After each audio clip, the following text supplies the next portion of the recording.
Hello student. हम लोग class 10th के अंतर्गत भारत का राष्ट्रवाद देख रहे थे और इसके अंतर्गत लगभग हम लोग सभी इम्पोर्टेंट पॉइंट्स पर चर्चा कर चुके हैं। हम लोग को इसके अंतर्गत रह गया है मानचित्र कार्य।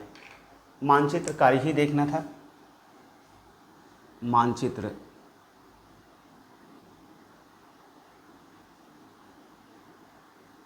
कार्य, जैसा कि हमने बता रखा है कि क्लास 10th के अंतर्गत जितने भी हिस्ट्री के अंतर्गत जितने भी मानचित्र का कार्य पूछा जाता है वह केवल इसी लेसन से पूछा जाता है और इस लेसन से 5 नंबर का मानचित्र का जो कार्य होता है 5 नंबर का इसी लेसन से पूछा जाता है। इसके अतिरिक्त किसी भी लेसन से नहीं पूछा जाता है। नंबर 1। नंबर 2 की बात करें तो जितने भी आपके सिलेबस के अंतर्गत निर्धारित किया गया है, आपका यूपी बोर्ड के द्वारा निर्धारित किया गया है, तो उसको देखते हैं पहले और उसके बाद कभी कभार 1-2 क्वेश्चन इधर उधर से पूछा जाता है तो उसको हम लोग बाद में देख लेंगे। और अभी फ़िलहाल में हम लोग ये देखते हैं कि यूपी बोर्ड के द्वारा जितने भी इतिहास के अंतर्गत निर्धारित किया गया है 5 नंबर के क्वेश्चन के लिए मानचित्र के अंतर्गत, उसको हम लोग देखते हैं। इसके अंतर्गत हम लोगों को क्या क्या देखना है तो हमने आप लोगों से पहले ही बता रखे हैं कि अगर जो इसके पहले यानी कि फर्स्ट जो वीडियो हमने दिया था आप लोगों को, अगर उसके अंतर्गत मानचित्र के जितने भी फैक्ट्स थे हमने डिस्कशन कर चुके हैं। अगर वो फैक्ट आपको याद होगा, जितने बेहतर तरीके से याद होगा उतने ही बेहतर तरीके से आप प्लेस कर सकते हैं, लोकेट कर सकते हैं, बशर्ते कि आपको एकदम माइंड में ये होना चाहिए कि कौन सा फैक्ट कहाँ और किस राज्य में है।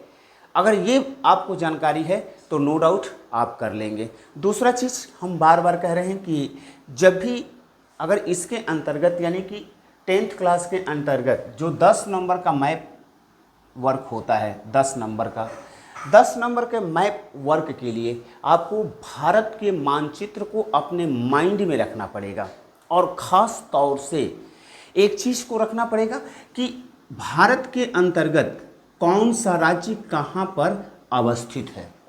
अगर इसको आप लोग अपने माइंड में रख लेते हैं, ध्यान में रख लेते हैं, तो इस बात में कोई संदेह नहीं कि आपको 10 में से 10 नंबर मिल सकता है। न केवल इतिहास के लिए, इतिहास के अंतर्गत तो केवल भारत में राष्ट्रवाद से संबंधित जितने भी आंदोलन हैं, चाहे कांग्रेस का अधिवेशन है, उसी से क्वेश्चन पूछा जाता है। इसके संबंध में हमने बता ही चुके हैं, तो उसी से क्वेश्चन पूछा जाता है। लेकिन भूगोल के अंतर्गत भी जो 5 नंबर का मैपिंग कार्य पूछा जाएगा और वह भी उसके लिए भी, ये कहें कि उसके लिए भी आपको राज्य का स्थिति जानकारी होना आवश्यक है। कोई ज़्यादा डिफ़िकल्ट नहीं है। हम ये नहीं कहते हैं कि आप भारत के मैप में जो भारत के राज्य हैं उनके सभी के विषय में पॉलिटिकल बाउंड्री को याद करें, नहीं, आप केवल और केवल इतना तो माइंड में रखें कि कौन सा राज्य कहाँ अवस्थित है। इतने से काम हो सकता है। जैसे कि हमने कहा ना कि आपको एकदम माइंड में ये होना चाहिए। ये 7 सिस्टर को निकाल देते हैं, प्रेजेंट टाइम में 7 सिस्टर को निकाल देते हैं जो पूर्वोत्तर के राज्य होते हैं। पूर्वोत्तर के राज्यों के विषय में अगर विशेष आपको ध्यान नहीं आ रहा है, नो डाउट इससे भी काम चल सकता है, हिस्ट्री के अंतर्गत इससे भी काम चल सकता है। लेकिन कुछ राज्य तो हम लोग 9th क्लास में जैसे कि हम लोग पढ़ते हैं, जलवायु पढ़ते हैं, चाहे अपवाह तंत्र पढ़ते हैं, तो उसके अंतर्गत कुछ नदियों को हम लोग पढ़ते हैं, तो कुछ राज्य क्लियर है। जैसे कि अगर बात करें तो यहाँ पर अरुणाचल प्रदेश, यहाँ पर आसाम, उसके बाद यहाँ पर मेघालय, यहाँ पर त्रिपुरा, यहाँ पर मिजोरम, यहाँ पर मणिपुर, तो ये याद है। लेकिन हमको इससे इतिहास के अंतर्गत विशेष कोई मतलब नहीं है। हम लोगों को क्या देखना है तो इधर के स्टेट देखना है। अगर जम्मू एंड कश्मीर की बात किया जाए, चाहे लद्दाख की बात किया जाए, चाहे पंजाब की बात किया जाए, चाहे राजस्थान की बात किया जाए, राजस्थान की बात किया जाए, चाहे गुजरात की बात किया जाए, महाराष्ट्र की बात किया जाए, केरल की बात किया जाए, सॉरी गोवा की बात किया जाए, उसके बाद कर्नाटका की बात किया जाए, केरल की बात किया जाए, तमिलनाडु की बात किया जाए, आंध्र प्रदेश की बात किया जाए, ओडिशा की बात किया जाए, पश्चिम बंगाल की बात किया जाए, बिहार की बात किया जाए, उसके उत्तर प्रदेश की बात किया जाए, उत्तराखंड, उसके बाद हिमाचल प्रदेश, उसके बाद हरियाणा, उसके बाद दिल्ली, उसके बाद आइए मध्य प्रदेश, और मध्य प्रदेश के बाद छत्तीसगढ़, झारखंड, और ये हो जाएगा तेलंगाना। तो आपको विशेष मतलब नहीं है, यहाँ पर केवल एक भारत के मैप के अंतर्गत केवल ये सिचुएशन जानिए कि कौन से राज्य किस स्थान पर या किधर अवस्थित है, आपका इससे भी कुछ काम चल सकता है। और उसके बाद दूसरा नंबर फैक्ट। फैक्ट तो आपको याद होना ही चाहिए। अगर फैक्ट याद नहीं है तो आप कुछ भी नहीं कर सकते हैं, चाहे मैं जितनी बार भी मैं पढ़ा लूँ, आप कुछ नहीं कर सकते हैं। तो नंबर 1 की जो हम लोगों ने फैक्ट देख रखे थे, तो अगर इसकी चर्चा करें तो नंबर 1 चंपारण की बात करें, चंपारण की बात करें, उसके बाद चौरी चौरा की बात करें, चौरी चौरा, उसके बाद अहमदाबाद, ये अमृतसर की बात करें, जलियांवाला बाग, सॉरी जलियांवाला बाग, उसके बाद अहमदाबाद सूती मिल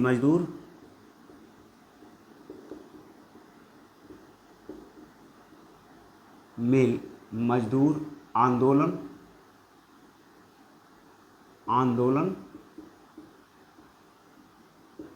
उसके बाद खेड़ा किसान आंदोलन,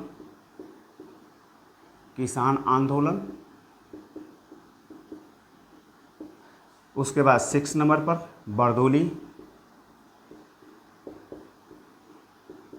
बरदोली किसान आंदोलन, उसके बाद 7 नंबर पर दांडी,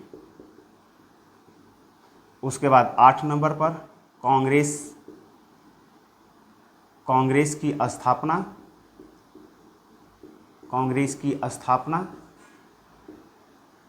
स्थापना।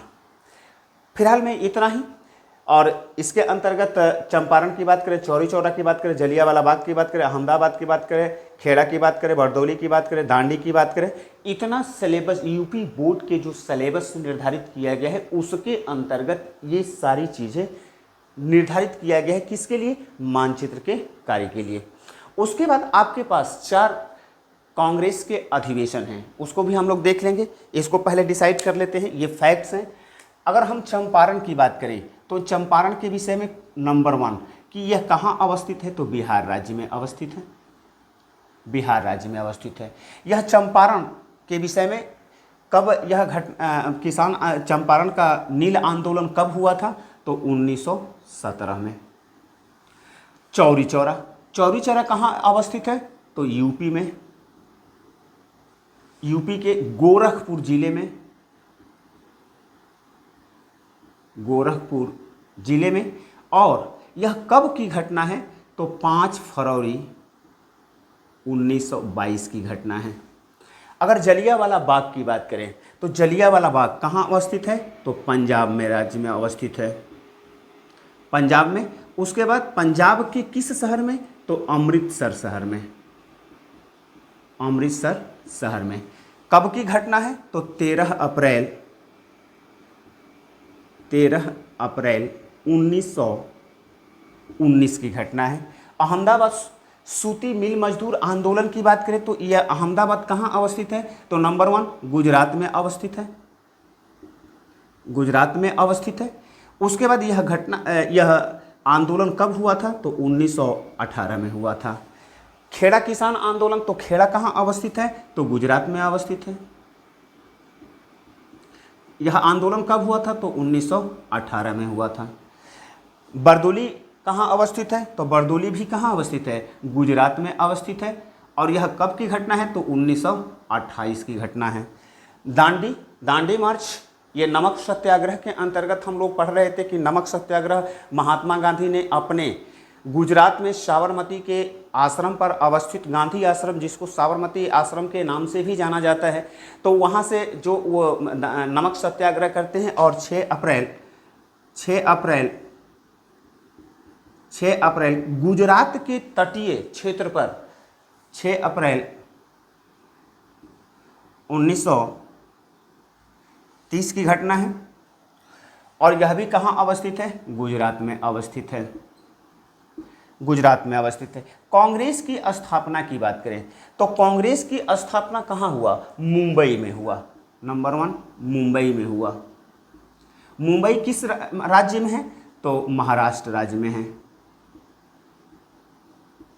कब कांग्रेस की स्थापना हुआ? तो 1885 में, 1885 में। ये आपका आंदोलन से जुड़े हुए कुछ फैक्ट्स हैं। इसके अतिरिक्त भी कुछ चीज़ें आप लोगों से पूछा जाता है, तो उसकी चर्चा हम लोग बाद में करेंगे, या प्री बोर्ड से पहले करेंगे, या फिर हाफ ईयरली एग्जाम होगा तो उस दौरान जब हम लोग सारा मैप एक साथ देखना प्रारंभ करेंगे तो उसके अंतर्गत इस पर डिस्कशन करेंगे। और 10 वर्ष के पेपर में जो भी चीज़ें पूछा गया है मानचित्र में इम्पोर्टेंट के रूप में, जैसे कि इस साल की अगर पेपर की बात करें तो इन साल के पेपर में देखेंगे तो हम लोगों के क्षेत्र में जो पेपर आया था उसके अंतर्गत इतने से काम चल गया था। इसके अतिरिक्त जो कांग्रेस के अधिवेशन हैं, कांग्रेस के अधिवेशन को भी पढ़ना पड़ा था। तो इतने से भी, इतने आंदोलन से भी आपका काम चल सकता है। हालांकि इसके अंतर्गत 2-3 चीज़ें जोड़ना है, जैसे कि अगर हम कहें कि चंद्रशेखर आज़ाद के विषय में एक बार पूछा था कि चंद्रशेखर आज़ाद कहाँ शहीद हुए, तो हम जानते हैं कि प्रयाग में अल्फ्रेड पार्क में हुए थे, तो हमको इसके लिए इलाहाबाद में चलना पड़ेगा। उसी तरह से ये एक बार पिछली साल पूछा था कि राजस्थान की राजधानी कहाँ है, तो जयपुर है। तो देखिए इसके लिए तो आपको क्या करना पड़ेगा कि राज्य और राजधानी थोड़ा सा देखना पड़ेगा। 1-2 जो आंदोलन से जुड़े हुए हैं या कुछ इम्पॉर्टेंट चीज़ें हैं उसको देखना पड़ेगा, और कोई विशेष मतलब नहीं है। तो इस 8 पॉइंट्स को हम लोग पहले लोकेट करते हैं, उसके बाद हम लोग कांग्रेस के अधिवेशन को देखेंगे। तो इसके अंतर्गत हमने कहा था, देखिए चंपारण कहाँ है? बिहार में है। चौरी चौरा कहाँ है? उत्तर प्रदेश में है। यानी नंबर 1, नंबर 2। अगर जलियांवाला बाग की बात करें तो पंजाब में नंबर 3, उसके बाद अहमदाबाद, खेड़ा, बरदौली और दांडी, ये लगातार एक ही राज्य में अवस्थित हैं, गुजरात राज्य में अवस्थित हैं। तो ये नंबर 3 हुआ था। नंबर 4, उसके बाद कांग्रेस की स्थापना की बात करें तो कांग्रेस की स्थापना मुंबई में हुआ था, और एक ये हो गया, तो 5। यानी अगर इतिहास के अंतर्गत, वैसे देखिए मैं ये नहीं कह रहा हूँ कि केवल उतना ही जानिए जितने से आपका काम चल सकता है। मैं तो कहूँगा कि सारा स्टेट अगर क्लियर कर देते हैं, भारत के सारे स्टेट को अगर माइंड में रखते हैं, तो न केवल इतिहास के लिए बल्कि आपके भूगोल के लिए भी बहुत बेहतर काम करेगा। लेकिन मैं कह रहा हूँ कि अगर उतना नहीं कर पाते हैं तो केवल 5 स्टेट, जैसे बिहार को देख लीजिए, यूपी को देख लीजिए, पंजाब को देख लीजिए, उसके बाद गुजरात को देख लीजिए, और उसके बाद महाराष्ट्र को देख लीजिए। तो इतने देखते हैं, और कांग्रेस का जो अधिवेशन है उसके लिए 2 या 3 स्टेट को देख लेते हैं, तो आपका लगभग अगर 7 से 8 राज्यों की लोकेशन को जान लेते हैं भारत के मैप में, तो आपका 5 नंबर का काम हो सकता है। तो एकदम सिंपल है। ऐसा चीज़ें कभी किसी भी सब्जेक्ट के अंतर्गत नहीं मिलेगा कि थोड़ा बहुत भी ध्यान देते हैं, थोड़ा बहुत भी लर्निंग करते हैं तो आपका 5 के 5 सॉलिड नंबर मिल जाएगा, क्योंकि एक नंबर का ये क्वेश्चन होता है, और एक नंबर के क्वेश्चन में कटने की संभावना नहीं होता है। लेकिन ध्यान रखिएगा कि इसके अंतर्गत जो पूछा जाता है, जो लोकेट करना रहता है, उसके संबंध में प्रश्न पूछा जाता है, और जो प्रश्न का उत्तर आता है उसी को लोकेट करना। जैसे नील आंदोलन कहाँ हुआ, तो हम कह सकते हैं चंपारण में, तो हमको अब चंपारण लोकेट करना पड़ेगा। इस तरह से होता है इतिहास के अंतर्गत। इस बात को ध्यान रखिएगा कि जो प्रश्न पूछा जाएगा और जो प्रश्न का उत्तर आएगा उसी को मैप में लोकेट करने की आवश्यकता रहेगा। तो हम इसके पहले ये बता रहे थे कि 7 या 8 स्टेट की जानकारी रख लेंगे इतिहास के अंतर्गत, ज्योग्राफी के अंतर्गत मैं बात नहीं कर रहा हूँ। 7 से यदि 8 राज्यों की लोकेशन को जान लेंगे तो आपका 5 नंबर का काम सॉलिड रूप से हो जाएगा। और तो इसके अंतर्गत चंपारण हम लोग देख रहे थे, चंपारण बिहार राज्य में पड़ेगा और बिहार राज्य यहाँ पर अभी हमने बताया कि बिहार राज्य यहाँ पर है और उत्तर प्रदेश यहाँ पर है। भारत का मैप देखेंगे तो इस तरह से सिचुएशन दिया रहेगा और यहीं से यूपी और बिहार का बॉर्डर चालू होता है और 2 चीज़ें वहाँ पर मिलेगा। इसीलिए मैं कह रहा हूँ कि थोड़ा सा ध्यान देंगे तो आपका 5 नंबर का काम हो सकता है। अगर हम कहें कि यहाँ पर 2 चीज़ें मिलेगा, ये बिहार का चंपारण है और ये चौरी चौरा कहाँ है, तो ये उत्तर प्रदेश के गोरखपुर जिले में अवस्थित है। तो गोरखपुर जिला वैसे भी पूर्वांचल में है और इधर क्या है, पूरब है और चौरी चौरा यानी कि स्थान यहाँ पर है। तो इसको हम लोग लोकेट कर दिए, इसको हम लोग लिख लेते हैं।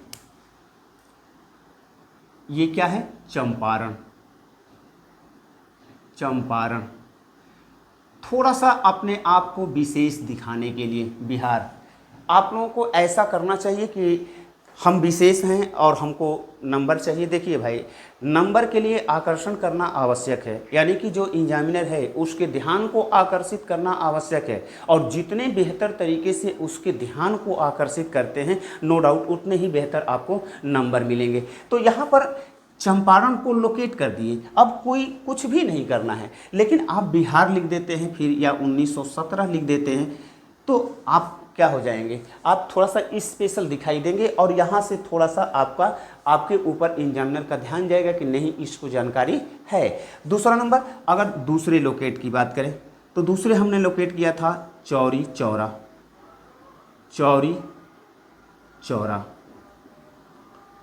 चौरा। ये कहाँ है, उत्तर प्रदेश राज्य में। यह घटना कब की है, तो 1922 की है।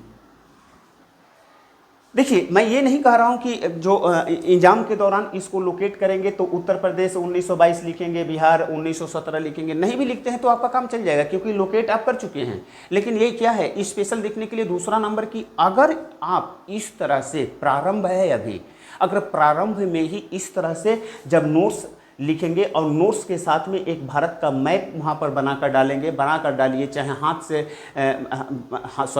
से बनाकर डालिए, चाहे खरीद करके डालेंगे और वहाँ पर इस प्रकार से यदि लोकेट करते हैं तो आपको एक और काम चल जाएगा कि आपके माइंड में आ जाएगा कि चंपारण कहाँ है, बिहार में है, यह घटना कब की घटी है, तो 1917 का घटित है। अगर चौरी चौरा की बात की जाए तो चौरी चौरा कहाँ है, तो उत्तर प्रदेश में है, यह घटना कब की है, तो 1922 की है। वैसे 5 फरवरी 1922 की है। मैं ये बार बार इसलिए बता रहा हूँ कि ये घटना आपको एकदम याद आ जाए।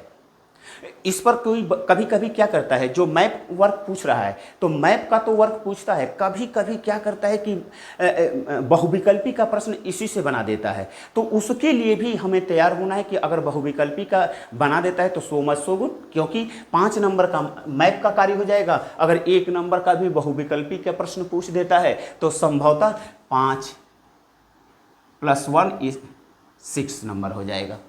तो उसके लिए भी, इसीलिए हम बार बार कह रहे हैं कि जब भी आप अपने नोट्स के साथ या जो हम मैप बना करके भेज रहे हैं आपको ऑनलाइन क्लास के अंतर्गत, अगर उसको पढ़ रहे हैं और उसके पढ़ने के बाद आप मैप को लेकर के लोकेट कर रहे हैं और इस तरह से आप लिखते चलेंगे तो आपका फैक्ट के साथ साथ डेट याद हो जाएगा।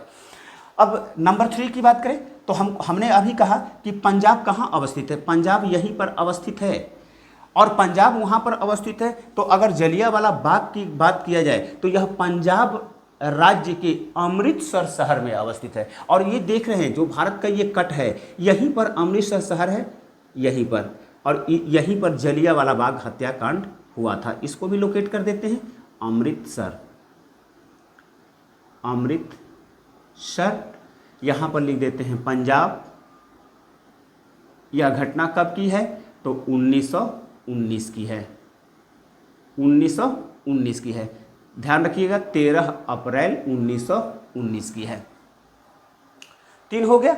अब हम लोगों को ये देखना है, देखिए अहमदाबाद सूती मिल मजदूर देखना है, खेड़ा किसान आंदोलन देखना है, बरदोली किसान आंदोलन देखना है और दांडी देखना है। ये चारों किस राज्य में मिलेंगे, तो चारों गुजरात राज्य में मिलेंगे।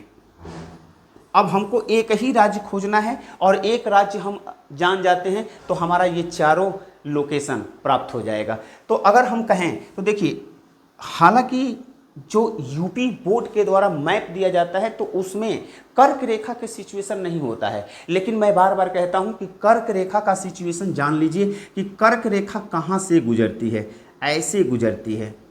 ऐसे थोड़ा सा हमारा गड़बड़ हो सकता है, ध्यान रखिएगा, लेकिन आप वहां पर ध्यान रखिएगा।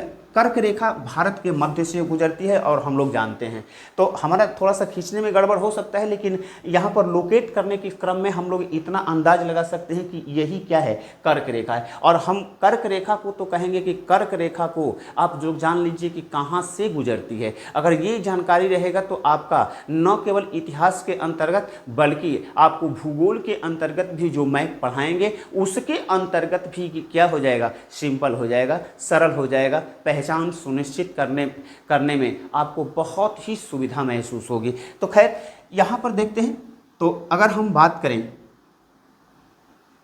बात करें बरदोली की बात करें, यहाँ पर आपका बरदोली मिलेगा, यहाँ पर मिलेगा अहमदाबाद और यहाँ पर मिलेगा खेड़ा। तीनों एकदम एक साइड में मिलेंगे। ध्यान रखिएगा, ये तीनों क्या किसका क्षेत्र है, गुजरात राज्य का है। ये सब के सब गुजरात राज्य के क्षेत्र हैं। और हमको जो चार है, चाहे अहमदाबाद सूती मिल मजदूर की बात करें, खेड़ा किसान आंदोलन की बात करें, बरदौली की बात करें, चाहे दांडी की बात करें, और ये चारों गुजरात राज्य में मिलेगा। इसके अतिरिक्त भी एक जब प्री बोर्ड का एग्जाम होगा तो चूंकि यूपी बोर्ड के द्वारा तो यही निर्धारित किया गया है, लेकिन मैं कोशिश करता हूं कि 5 या 7 जो एक्स्ट्रा पूछा जाता है, कभी पूछा गया है, उसको भी इस मैप के अंतर्गत शामिल करेंगे। जैसे गांधी आश्रम, तो गांधी आश्रम अभी बताए ना कि गांधी आश्रम कहाँ अवस्थित है, याद होना चाहिए, माइंड में है तो आप कर ले जाएंगे, कोई दिक्कत नहीं है। थोड़ा सा इधर थोड़ा सा उधर हो जाता है तो उससे भी काम चल जाता है, लेकिन अब गुजरात से बाहर ले जाएंगे तो कैसे काम चलेगा, नहीं चल सकता है। तो उसको हम बाद में बताएंगे, लेकिन इसके लिए कि ये क्या है, ये बरदौली, अहमदाबाद, खेड़ा और हमने जैसा कि फैक्ट लिखा कि जो नमक सत्याग्रह प्रारंभ हुआ तो नमक सत्याग्रही 6 अप्रैल 1930 ईस्वी को कहां पहुंचे, गुजरात के तटीय क्षेत्र पर पहुंचे। और तटीय क्षेत्र पर क्या किए, तटीय क्षेत्र पर वो समुद्र के जल को उबाल करके नमक बनाए और नमक बना करके नमक कानून का उल्लंघन किए और पूरे देश में सविनय अवज्ञा आंदोलन प्रारंभ हो गया। तो दांडी यहां पर मिलेगा, दांडी यहां पर मिलेगा। अब इसको जितने भी लोकेट किए हैं उसको हम लोग लिख लेते हैं। ये है बरदौली, बरदौली, बरदौली कहाँ है, गुजरात में है। कब की घटना है तो 1900, थोड़ा सा ऊपर लिख रहे हैं क्योंकि हो सकता है कि इधर कट जाए, 1928। उसके बाद अहमदाबाद सूती मिल मजदूर आंदोलन, अहमदाबाद सूती मिल मजदूर आंदोलन, अहमदाबाद केवल लिख देते हैं, सूती मिल मजदूर आंदोलन नहीं लिखते हैं क्योंकि याद है कब की घटना है, 1918। और राज्य कौन सा है तो राज्य है गुजरात। अगर हम कहें खेड़ा, एक मिनट,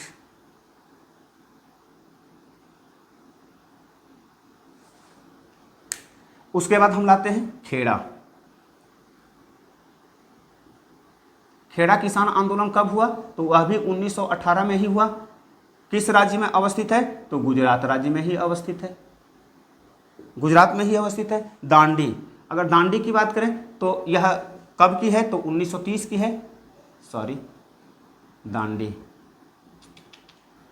दांडी कब की घटना है 1930 का है। किस राज्य में अवस्थित है, गुजरात में अवस्थित है।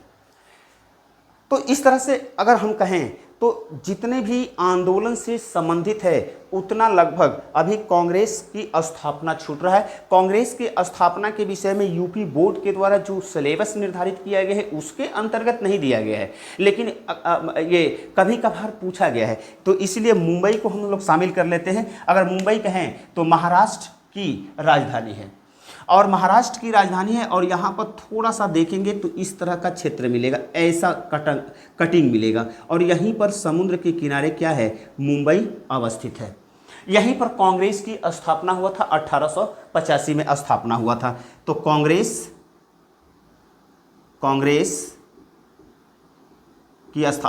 मुंबई लिखना चाहिए था, मुंबई 1885, मुंबई 1885।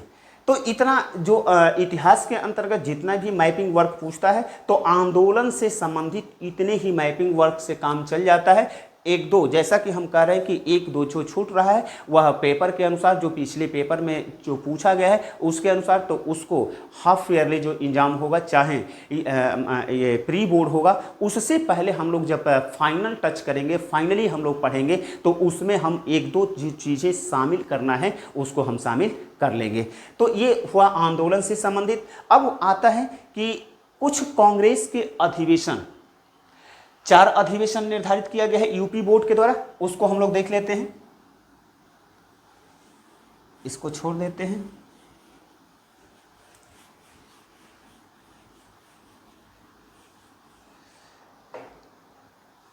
नंबर 1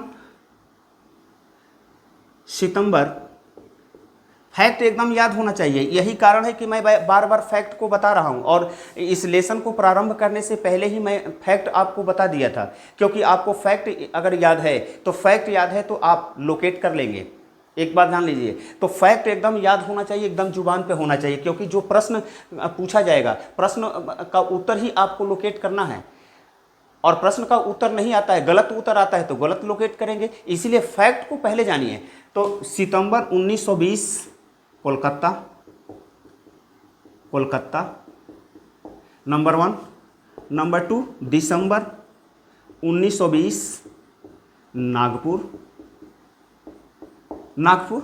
उसके बाद तीसरा आपका मद्रास, 1927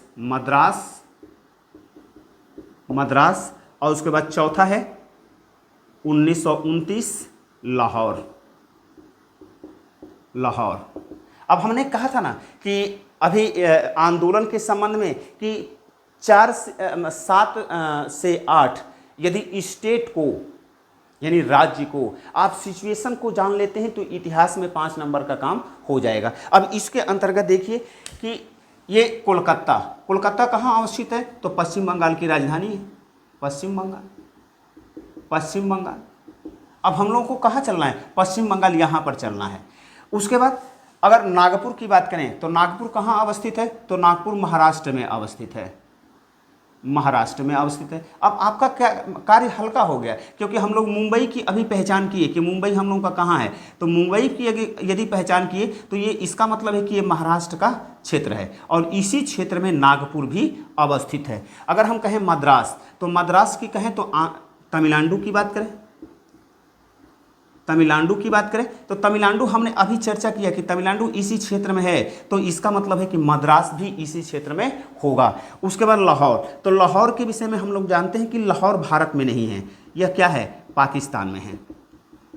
क्योंकि 1947 से पूर्व भारत और पाकिस्तान दोनों एक ही थे, लेकिन 1947 में भारत का विभाजन हुआ, और भारत के विभाजन होने के कारण 2 देश बने, एक पाकिस्तान और एक हिंदुस्तान। तो जो लाहौर है तो वह लाहौर कहाँ चला गया, पाकिस्तान में चला गया, और ये पाकिस्तान हम लोग जानते हैं कि ये पाकिस्तान का क्षेत्र है और ये अफगानिस्तान का क्षेत्र है, ये पाकिस्तान है, ये अफगानिस्तान है, लेकिन हमको उन चीज़ों से मतलब नहीं, हम लोगों को पाकिस्तान का एक ही केवल लाहौर का क्षेत्र दर्शित करना है, इसीलिए हम लोगों को पाकिस्तान के विषय में ज़्यादा चर्चा करने की आवश्यकता नहीं है। ये 4 है, इस 4 ही से लगभग हमेशा क्वेश्चन पूछता है। हालांकि कभी कभी लखनऊ में जो मुस्लिम लीग और कांग्रेस में समझौता होता है तो उससे भी कभी कभी क्वेश्चन पूछ देता है। 1916 का लखनऊ अधिवेशन, 1916 का लखनऊ अधिवेशन अगर ये कहाँ है तो उत्तर प्रदेश की राजधानी है, सीधी बात है। तो इसको भी अगर लोकेट कर लेते हैं तो कोई दिक्कत नहीं है। अगर उसके अतिरिक्त हमने कहा, इसके अतिरिक्त जो इतने भी चीज़ें होगा, जैसे कि भारत छोड़ो आंदोलन के विषय में कभी कभी चर्चा करता है कि भारत छोड़ो आंदोलन कहाँ से हुआ, तो वर्धा से हुआ था, और नागपुर को यदि लोकेट कर लेंगे तो वर्धा भी कहाँ है, वर्धा भी महाराष्ट्र में ही है, तो उसको भी लोकेट कर सकते हैं। लेकिन उसको प्री बोर्ड से पहले हमने कहा ना कि जो 5-7 चीज़ें हैं वह प्री बोर्ड से पहले हम लोग उसको फाइनल टच करेंगे, तो उस दौरान पढ़ेंगे। अब इन 4 जो यूपी बोर्ड के द्वारा निर्धारित किया गया है वो, और एक अतिरिक्त जो हमने डाला है कि 1916 का लखनऊ अधिवेशन, जिसके अंतर्गत कांग्रेस और मुस्लिम लीग के बीच में समझौता हुआ, लखनऊ समझौता के नाम से जाना जाता है, उसको हम लोग यहाँ पर देख लेते हैं। तो पहले हम लोग देखते हैं पाकिस्तान का लाहौर।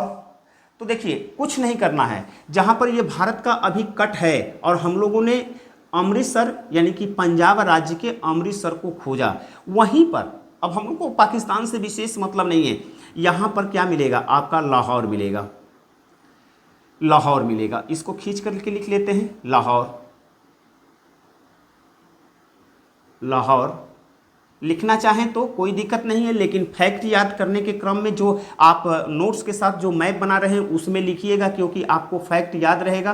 पाकिस्तान में अवस्थित है। और कब यह अधिवेशन हुआ था, तो 1929 में हुआ था। वैसे यह भी याद कीजिए कि 1929 में हुआ था तो किसकी अध्यक्षता में हुआ था, तो पंडित नेहरू की अध्यक्षता में हुआ था। इसके अंतर्गत कौन सा महत्वपूर्ण प्रस्ताव को पारित किया गया था, तो पूर्ण स्वराज्य के प्रस्ताव को पारित किया गया था। तथा कांग्रेस के द्वारा यह भी निर्धारित किया गया कि हम लोग 26 जनवरी को, प्रत्येक 26 जनवरी को स्वाधीनता दिवस के रूप में मनाएंगे। और यही कारण है कि 26 जनवरी सन 1930 को प्रथम कांग्रेस के द्वारा प्रथम स्वतंत्रता स्वाधीनता दिवस के रूप में मनाया गया।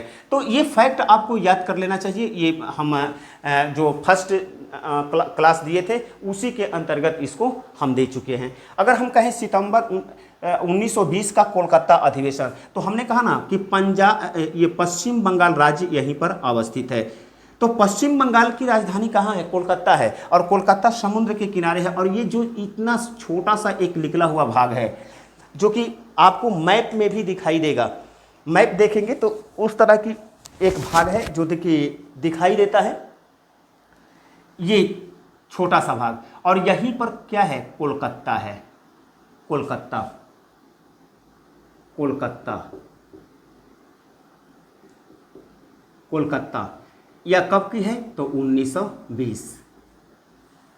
अब इसमें क्या हुआ था, तो इसमें असहयोग आंदोलन के प्रस्ताव को रखा गया था। यहाँ पर जो भी कांग्रेस का अधिवेशन हुआ था तो वह पूर्णकालिक अधिवेशन नहीं था, वह एक विशेष अधिवेशन था। और जो यहाँ पर जो असहयोग आंदोलन के प्रस्ताव को रखा गया, तो उसके बाद यहाँ पर अनुमोदित तो किया गया, लेकिन यह एक विशेष अधिवेशन था, पूर्णकालिक अधिवेशन नहीं था। पूर्णकालिक अधिवेशन का मतलब होता है कि वार्षिक अधिवेशन, यानी कांग्रेस का प्रत्येक वर्ष जो वार्षिक अधिवेशन होता था, यह वार्षिक अधिवेशन नहीं था। यह कहाँ है, कोलकाता।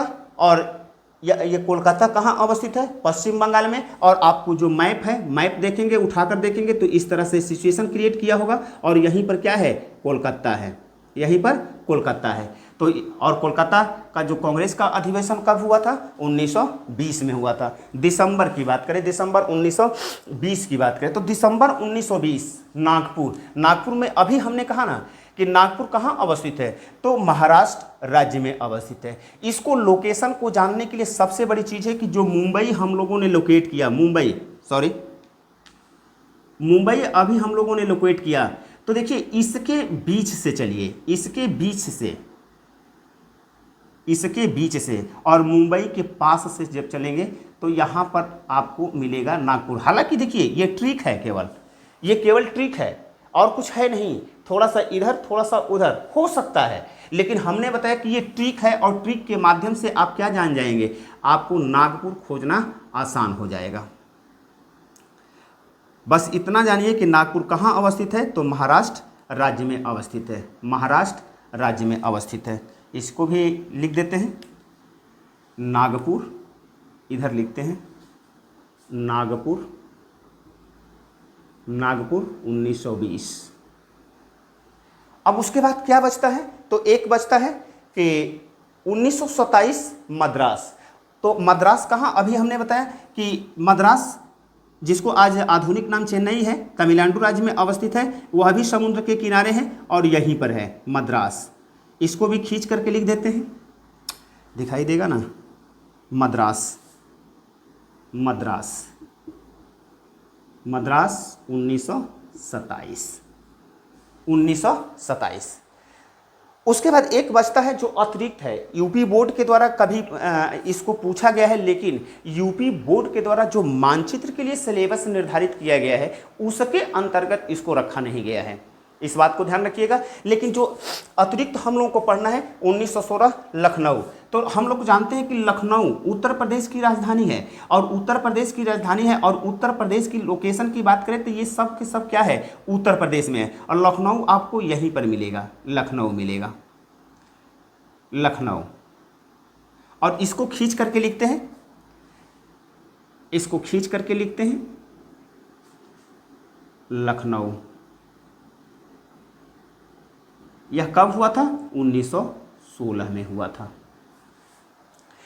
इसके अतिरिक्त देखिए, नागपुर के यदि खोज लिए हैं तो वर्धा खोजना आसान हो जाएगा, लेकिन अभी इतना ही जानिए। इसके अतिरिक्त जो भी 3-4 चीज़ें बचता है उसको हम बाद में पढ़ा ले जाएंगे। तो फिर से एक बार रिवीजन कर लीजिए और इसको फैक्ट को याद करने का प्रयास कीजिएगा। अगर फैक्ट जितने बेहतर तरीके से याद रहेंगे उतने ही बेहतर तरीके से आप मैपिंग वर्क कर सकते हैं, इस बात को ध्यान रखिएगा। और जितना अभी हम बता रहे हैं, यानी कि ये जो मैप है, अगर मैप में भरकर रख लीजिएगा, इससे आपको 5 नंबर का काम हो जाएगा। इसके बाहर 5 नंबर के लिए इसके बाहर जाने की आवश्यकता नहीं है।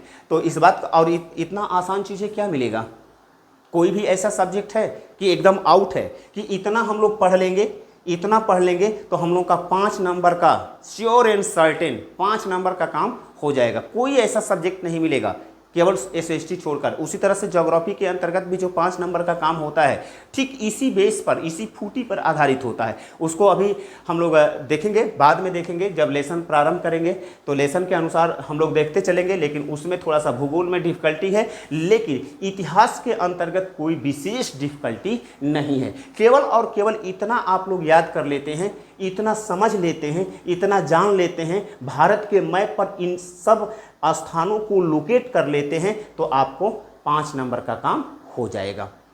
तो इसको क्या कीजिएगा कि जो नोट्स डालेंगे इसी के साथ नोट्स डालेंगे, तो हो सकता है कि नोट्स डालने में आज ना डालें, कल डाल लें, लेकिन विलम्ब हो सकता है। लेकिन आप लोग को लिए नोट्स जो डालेंगे, नोट्स के पीछे जितना भी नोट्स लिखे हैं, इस लेसन का नोट्स बनाएंगे, उसके अंतर्गत या तो अपने हाथ से बनाइए या फिर मैप एक खरीद करके डाल लीजिए और उसमें इन स्थानों को लोकेट करके रख लीजिए। और लोकेट करिएगा तो सीधी सी बात है कि लाहौर लिखना है तो कहाँ अवस्थित है, पाकिस्तान में अवस्थित है। कब यह अधिवेशन हुआ तो 1929 में हुआ। ठीक उसी प्रकार से अमृतसर की बात किया जाए तो ये कहाँ है तो अमृतसर पंजाब राज्य में अवस्थित है। ये कब की घटना है तो 13 अप्रैल 1919 की घटना है। अभी हमने बताया ना कि इससे कभी कभी बहुविकल्पी के प्रश्न पूछ देता है, और इस तरह से आप लोग बार बार लिखेंगे, बार बार पढ़ेंगे, बार बार सुनेंगे तो आपका क्या हो जाएगा, आपका ये सारे के सारे फैक्ट याद हो जाएंगे। तो इसको देख लीजिएगा। अगला हम चैप्टर चालू करेंगे भूमंडलीकरण। Thank you.